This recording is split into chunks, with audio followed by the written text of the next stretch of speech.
मैंने आबिद की बात मान ली होती तो आज के दिन देखना नसीब नहीं होता।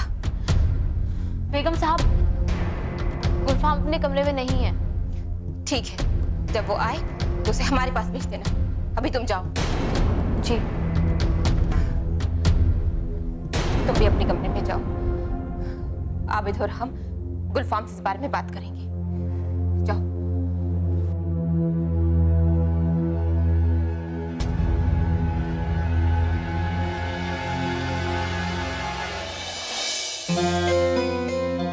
आबिद, तुम्हारे घर में क्या गुल खिल रहे हैं? तुम्हें कुछ खबर भी है या नहीं? तुम क्या कहना चाहती हो शाकरा? हम कुछ समझे नहीं। गुलफाम ने तुम्हारी बहन नरगिस से अपनी मोहब्बत का इजहार किया है। ये तुम क्या बात कर रही हो? नरगिस शादीशुदा है, एक बच्चे की माँ भी है। गुलफाम इतने दिनों से इस घर में रह रहा है। उन दोनों के इश्क की खिचड़ी बहुत दिनों से पक रही है। इनफैक्ट हमें तो लगता है कि खिचड़ी पक के तैयार भी हो गई है। हम तो इस लड़के के पहले से ही खिलाफ थे और अभी भी हम खिलाफ ही हैं। हमें तो लगता है नरगिस ने उसके साथ बहुत दिनों तक मजे लूटे। पहले तो उसने कभी उसकी शिकायत नहीं की। आप हमारी नरगिस के बारे में ऐसा कैसे कह सकती हैं?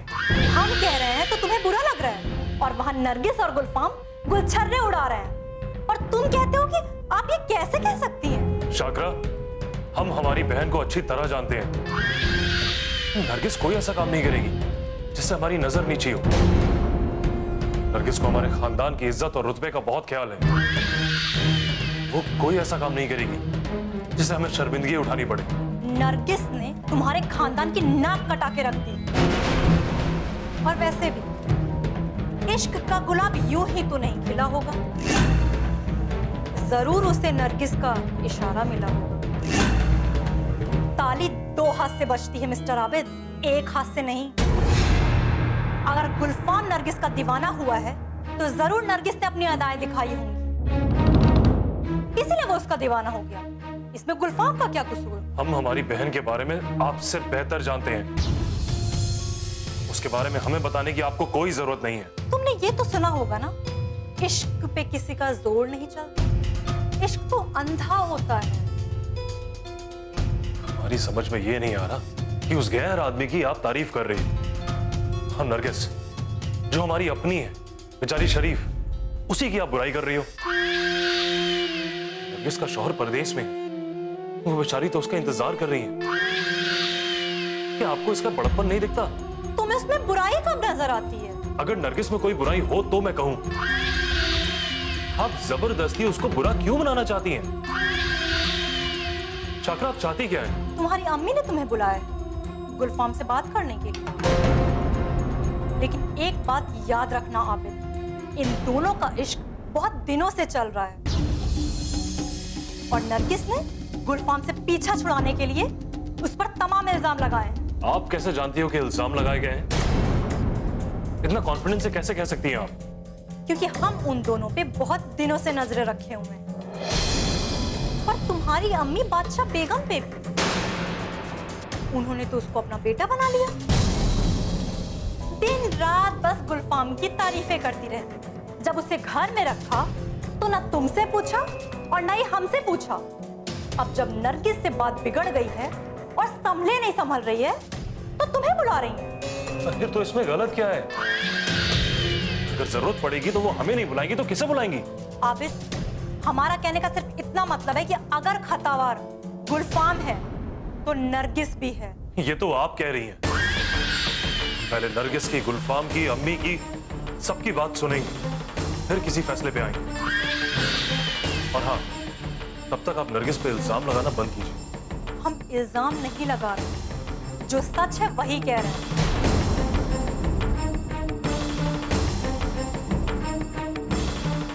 सच और झूठ का फैसला हम सबकी बातें सुनने के बाद ही करेंगे।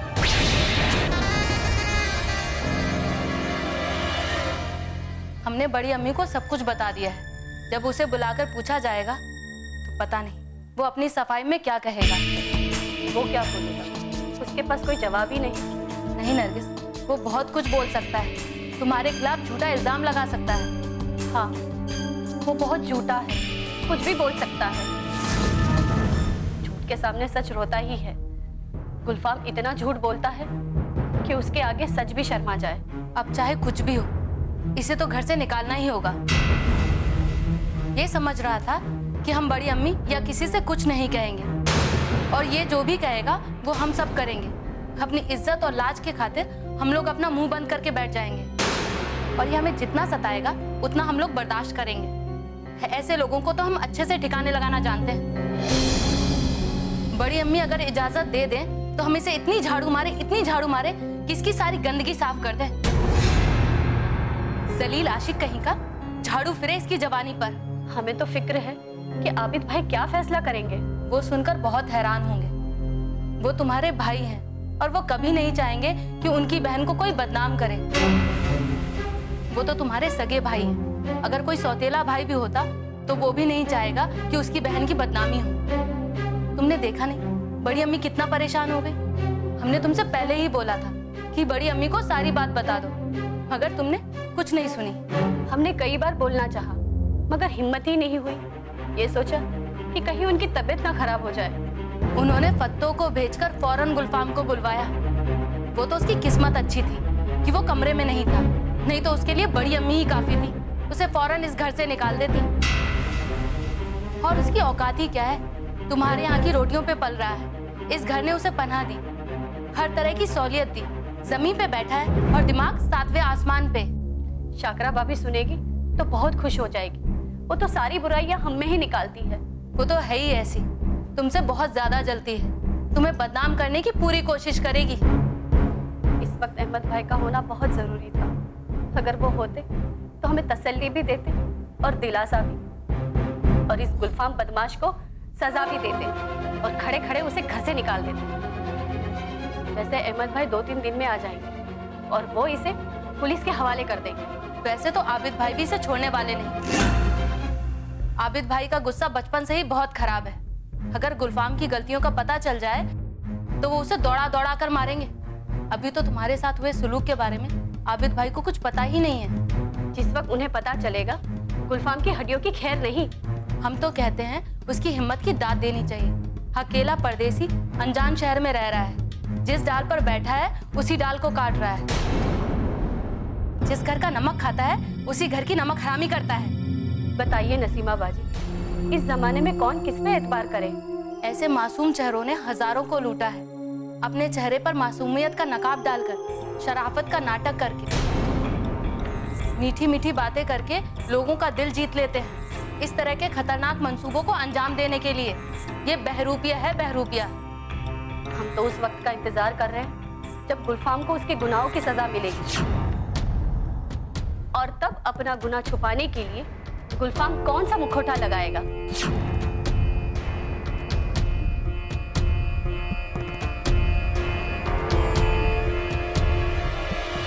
जो तुमने किया है बहुत अच्छा किया है। हमारा दिल खुश हो गया। अब नरगिस को बदनाम करने का टाइम आया है। तुम नरगिस को जितना जल्दी बदनाम करोगे उतना ही अच्छा होगा, ताकि वो किसी को मुंह दिखाने के काबिल ना रहे। आप बेफिक्र रहिए, मैं उसको दीवाना पागल कर दूंगा। जो आज तन के चलते हैं शानो शौकत से, मैं उसको इतना दलील कर दूंगा कि वो शक्ल दिखाने के काबिल ना रहे पूरे लखनऊ शहर में। सारा शहर ताने मारेगा इन्हें। अहमद भाई किस किस को सफाई देते फिरेंगे कि मेरी बहन नरगिस बेगुनाह है। हम तो इस बदनामी की आग को हवा देंगे, आग में घी डालने का काम करेंगे। नरगिस हमसे लड़ती थी, हमें जवाब देती थी, हमसे कहती थी कि हम ईंट का जवाब पत्थर से देंगे। उसकी इतनी बदनामी करना गुलफाम, इतनी बदनामी करना कि उसके मुंह पे ताला लग जाए। मेम साहब आप परेशान ना हो, मैं वो इंसान हूँ लोग इसके नाम से पनाह मांगते हैं। न जाने कितने लोगों को इतना सताया कि उन्हें खुदकुशी करने को मजबूर कर दिया मैंने। गुलफाम हमारी एक बात सुन लो, नरगिस और बादशाह बेगम इतना जलील करो, इतना जलील करो कि या तो ये दोनों शहर छोड़ के भाग जाएं, या ये दुनिया ही छोड़ दें। ऐसा ही होगा। हमने न जाने कितनों को इतनी तकलीफ दी कि वो कब्र तक पहुंच गए। आप देखती नहीं, हमने बादशाह बेगम और अहमद भाई को अपने काबू में लेने के लिए कितना नाटक खेला था।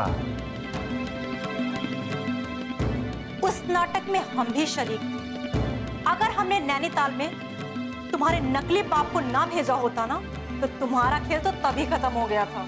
हाँ, बिल्कुल सही कह रही हैं। आपने नकली बाप ऐसा बना के भेजा था कि असली भी फेल हो गया।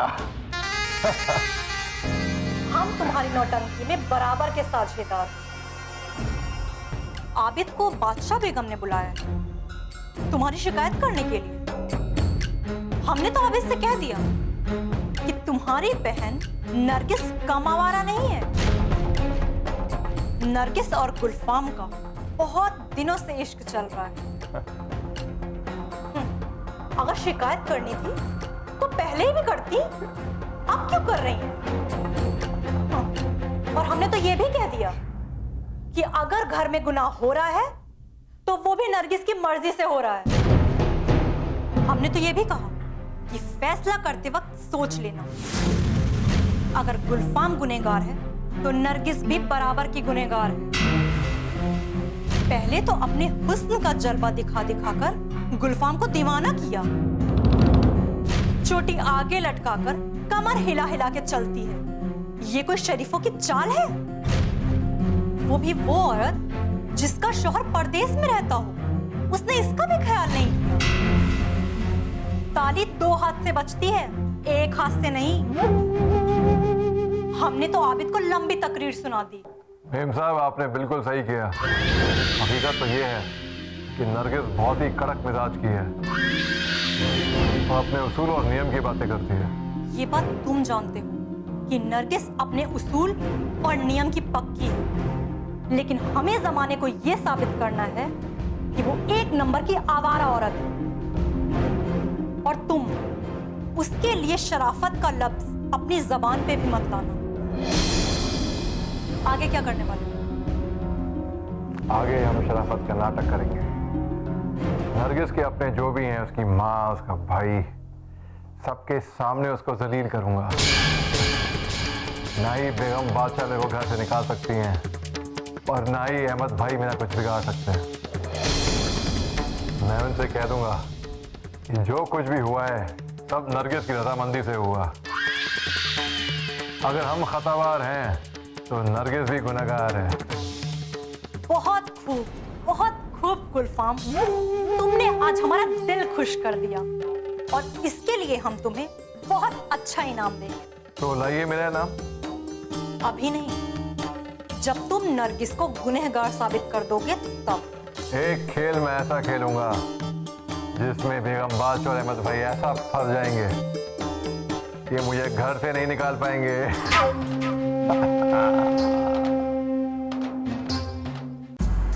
गुलफाम ने ऐसी हरकत की है कि हमें यकीन ही नहीं हो रहा।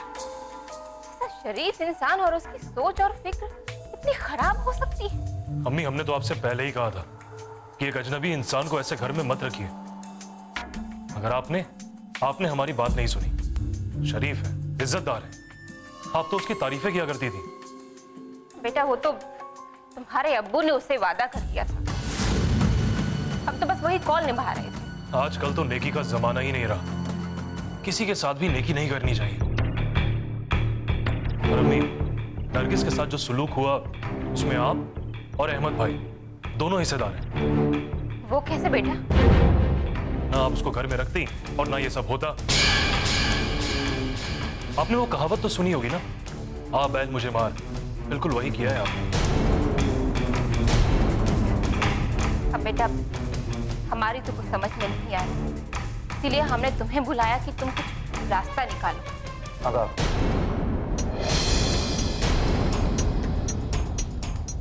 हाँ ठीक है, बैठो। ये हम क्या सुन रहे हैं कि तुम नरगिस को सता रहे हो? रात बिरात उसके कमरे में जाते हो कि इज्जत आबरू पे दाग लगाना चाहते हो? घर में रहते हैं वहां ऐसी हरकतें नहीं करते। इसकी ना तो शराफत इजाजत देती है और ना ही इंसानियत। अम्मी आप चुप रहिए, हमें इनसे बात करने दीजिए। पहले आप हमें यह बताइए कि आपने इस घर को समझ क्या रखा है? जिस घर में आप रहते हो, वहां का खाते पीते हो और हमारी इज्जत के साथ खिलवाड़ कर रहे हो। जो हरकत तुमने की है वो हम कहना तक नहीं चाहते। कोई भी शरीफ आदमी ऐसी हरकतें बर्दाश्त नहीं करेगा। और हमारे घर को तुमने समझ क्या रखा है? अय्याशी का अड्डा? हमारी बहन बेटियां शरीफ हैं, तुम्हें उनसे ऐसी बातें करते हुए शर्म नहीं आई? नरगिस ने हमें बताया तो हमें यकीन ही नहीं हुआ। ऐसा शरीफ इंसान भी ऐसा कर सकता है। हमने तुम पे एतबार किया, तुम्हें अपना बेटा बनाया, तुम्हें ऐसी हरकतें करते हुए शर्म नहीं आई? चोर डकैत डाकू के भी नियम होते हैं, उसूल होते हैं। जिसे वो अपना भाई कहते हैं उसे निभाते हैं। और तुम, जिस घर का तुमने नमक खाया, उसी घर में गद्दारी की।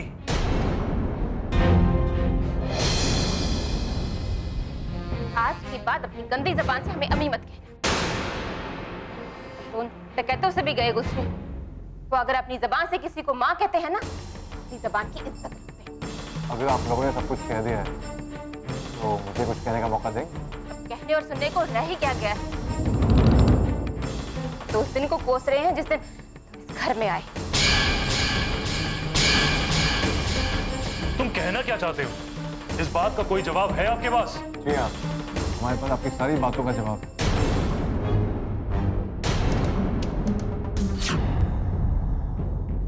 नरगिस, आदाब। जीती रहो।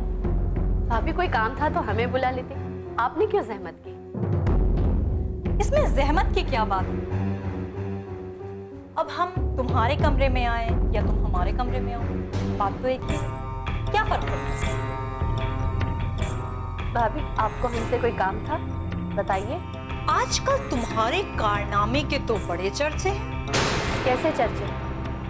एक कुंवारे मर्द की दीवानी हो गई, उसके लाख मना करने के बावजूद भी नहीं मानी। तुम्हें तो अपने खानदान की इज्जत का भी ख्याल नहीं आया।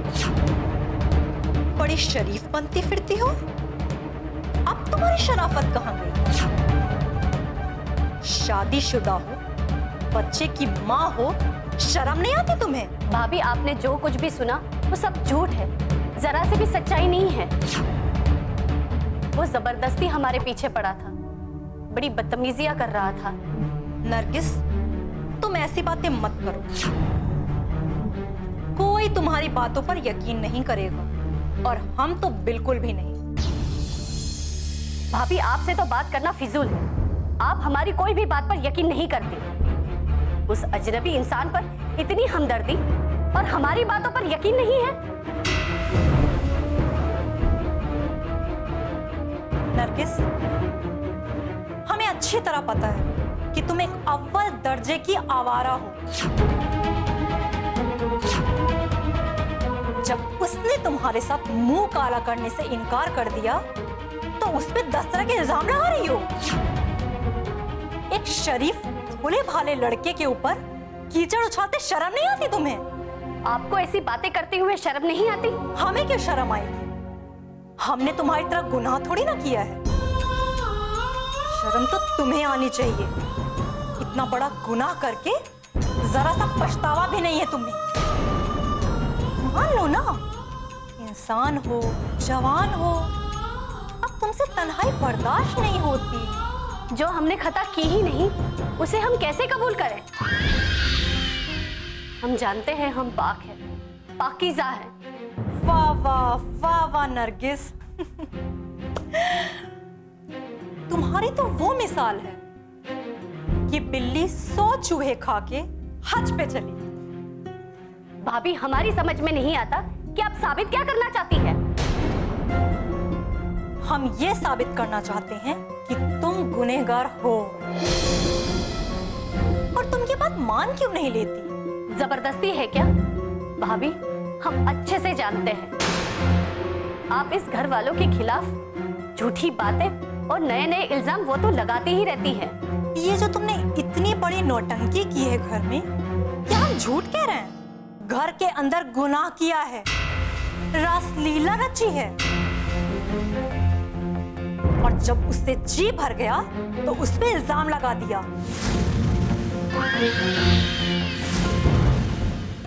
अम्मी, जब से मैं इस घर में आया हूँ नरगिस मेरे पीछे पड़ गई, उसमें डोरे डालती है।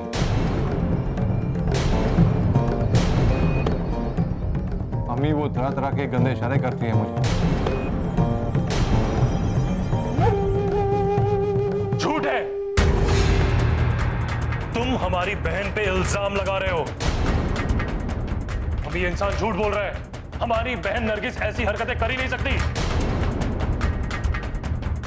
शर्म नहीं आती? हमारी नेक बच्ची पे ये इल्जाम लगाते हैं। हमारी माँ है, हमारी बेटी है, हम उसे अच्छी तरह से जानते हैं। वो ऐसी हरकत कभी नहीं करती। मैं अपने अब्बू की कसम खा के हमारे लाख कहने पे भी वो ये बात नहीं। रात को हमें अपने कमरे में बुलाते हैं, मुंह काला करने के लिए वो हाथों से गुजरना चाहती। हमने मना किया, इसलिए उसने हमारे खिलाफ शिकायत करने की साजिश रची। हम शरीफ आदमी हैं, इसलिए अब तक खामोश हैं। और कोई दूसरा होता ना, तब तक मोहल्ले में कह देता कि रिपी साहब की बेटी आयाश है। मैं तो आपकी इज्जत संभाली है, किसी को कुछ नहीं कहा। ठीक है, अगर आप चाहते हैं तो मैं ही आपका घर छोड़ के चला जाता हूँ। मैं अपना रहने का कहीं और बंदोबस्त कर दूंगा। नहीं नहीं, ठीक है। जब तक अहमद नहीं आता तब तक तुम यहाँ रुक सकते हो। हमारे खाने पीने का सारा सामान मेहमान खाने में पहुंचा दिया जाएगा। तुम्हें इस घर के अंदर आने की कोई जरूरत नहीं। सुना आपने जो अम्मी ने कहा? अब आप जा सकते हैं।